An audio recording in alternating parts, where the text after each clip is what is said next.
Fast Math, y'all. This is Miss Cox, and we are just going to get started with some Math 100 videos today. Our first video that we're going to go over is a review on solving equations.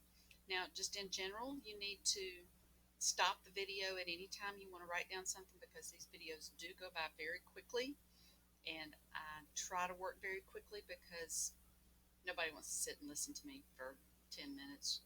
So stop the video if you want to slow the video down and write down the problems, work it yourself, and then speed through to the end to see if you got it the way I've got it. So here we go, real fast. Basically, resolving equations, before you start, you want to decide how you're going to handle the fractions, whether you're going to deal with them or if you're going to clear them. Dealing with fractions means actually doing the calculations with fractions, which requires adding fractions, multiplying fractions, dividing fractions. A calculator that uses fraction capability is very invaluable if you're going to deal with them. If you're going to clear them, you clear fractions by multiplying. And we will look at an example where we clear the fractions in just a minute. Then step one is to simplify each side first. This is really important. This is where a lot of people don't do this. They want to jump into solving and they end up with a bunch of mess. So simplify each side first. Then using add or subtract, we're going to get the variables on one side and the numbers on the other. Then we'll be able to divide or multiply. And then, of course, we can check our solutions. So first example, here we go. This one right here.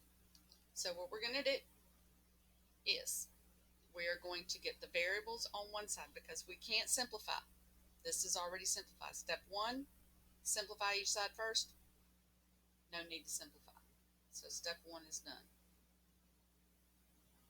Again, you may stop the video, do the problem, and then turn the video back on and see if you and I are in agreement.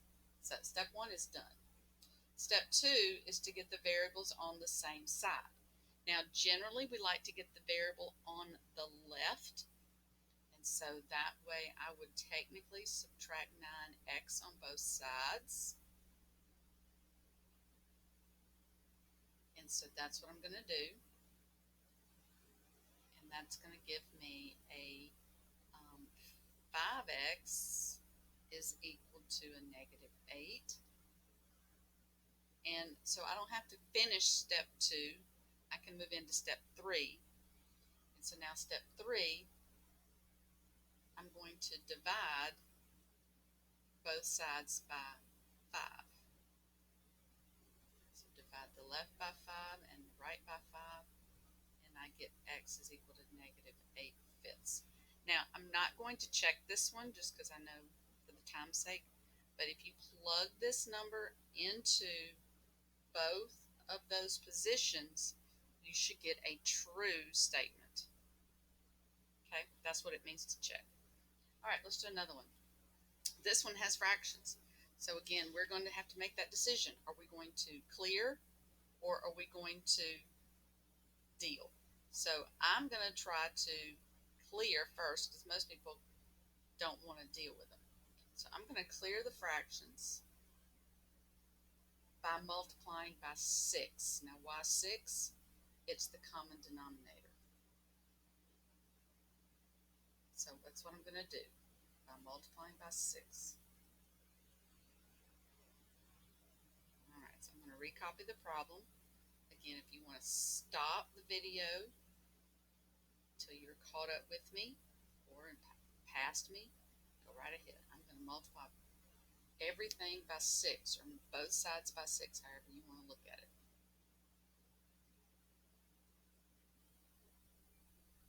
Okay, so if I multiply this one by 6, this one by 6, this one by 6, this one by 6, this is what I'm going to get. I'm going to get a 12 over 3. Look at my scratch. 12 over 3, which is 4. So this gives me 4x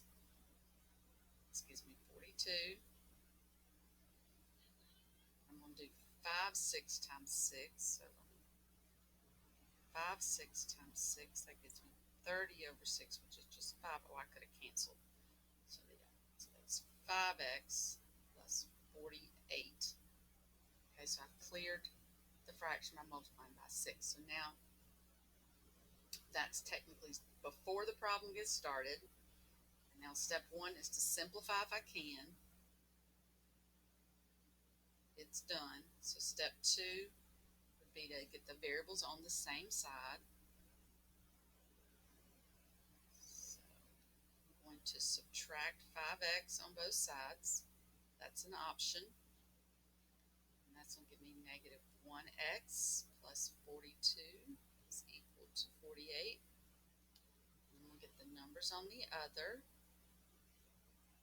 So I'm going to subtract 42 on both sides. And then I'm going to do step 3, which is divide by negative 1 on both sides, and I guess x is negative 6. If I plug that into the original problem, it will work. Last one. This one requires some more simplification. It does not have fractions, but we will have to simplify this. So let's look real quick. We want to simplify this. I'm going to, sorry, wrong color. No, that's a good color. I'm going to rewrite this problem so that you can see the original and give me an opportunity to see where I'm at. So I'm just rewriting the problem. Minus a negative 5y minus 5 is equal to negative 3. So step 1 is to simplify first each side. So now side is a term we use a lot. It means right or left of the equal sign. So the side is right here. That splits us. So I have the left side and the right side. Well, this side's already simple. Whoop, where'd that come from? All right, so this side is already as simple as I can get it. Just bring that down. But the left-hand side, again, I need to simplify. So I'm going to distribute minus 6. This acts like a negative 1, so I'm going to distribute again. Distribute. All right, and now over here, this side right here can combine like terms. I have stuff to do. I have more stuff to do over here. I can take the negative 18 and the positive 5 and make that a negative 13y. And I can take the negative 6 and the positive 5 and make that a negative 1. And so now I'm going to solve. All right, I'm going to add 1 to both sides first.